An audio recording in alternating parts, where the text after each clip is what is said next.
à Joseph B. Une année est passée, une autre va revivre. Songeur insouciant, toi, tu chantes toujours, te faisant oublier le lourd manteau de givre qui des sentiers moussus recouvre le velours. Sur les chênes flétris tremble la feuille jaune, elle résiste à peine à la rage du vent, mais la muse te suit en fidèle Amazone, et fleurit les chemins où tu vas si souvent. Quand s'élève ta voix, plus de bois sans verdure, le rossignol reprend ses nocturnes accords et mêle sa chanson l'étrange murmure qui, sortant des forêts, fait tressaillir les morts.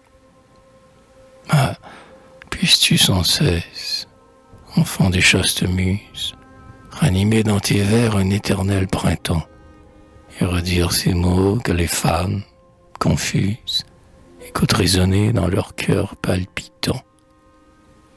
La Vierge, en te lisant s'étonne et se recueille. Elle regarde au loin les vastes horizons. Et sous l'ombre des bois tremblants comme la feuille, arrache ses secrets à la fleur des gazons. Si jamais, vers le soir, l'une d'elles, rêveuse, marchant petits pas, rouge, les yeux baissés, te venait demander si, pour l'âme amoureuse, tu n'as pas de ces chants si doux au cœur blessé. Ne va pas, ô poète, ému d'un trouble vague, boire dans ses beaux yeux le poison de l'amour.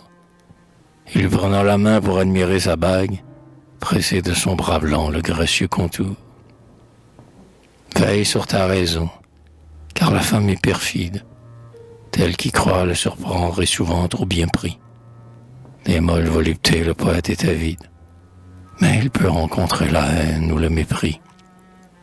Si tu redoutes trop de rouvrir la blessure, qui peut-être jadis a fait saigner ton cœur, crains la femme coquette et crains la fille pure. Toutes deux ont dans l'âme un prestige vainqueur. Cherche plutôt des bois les ombres bienfaisantes. Tu sens ton esprit bouillonner et rugir. Regarde dans les cieux les étoiles luisantes, avant que le matin ne commence à rougir. Transporte tes pensées dans les lointaines sphères, laisse aux pâles amants les regrets et les pleurs. Songe aux astres heureux où tu verras tes frères, les poètes, errer dans des chemins de fleurs.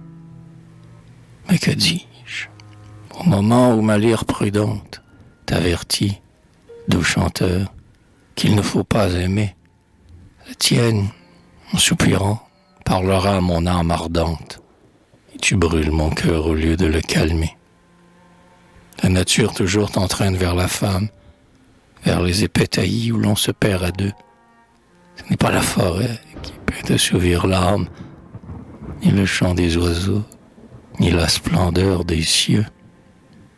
Fais donc, ô mon rêveur, se plaindre sur ta lyre les désirs amoureux que Dieu même comprend. Redis les mots charmants qu'une sœur nous inspire, lorsque, pour l'exalter, le cœur devient plus grand. Et moi, cœur sans vaillance, à toute rage en butte, moi, jouteur fatigué, qu'on défait tous les dieux, va, je t'applaudirai, si tu vas dans la lutte, l'ennemi le plus rude, une fille aux yeux bleus.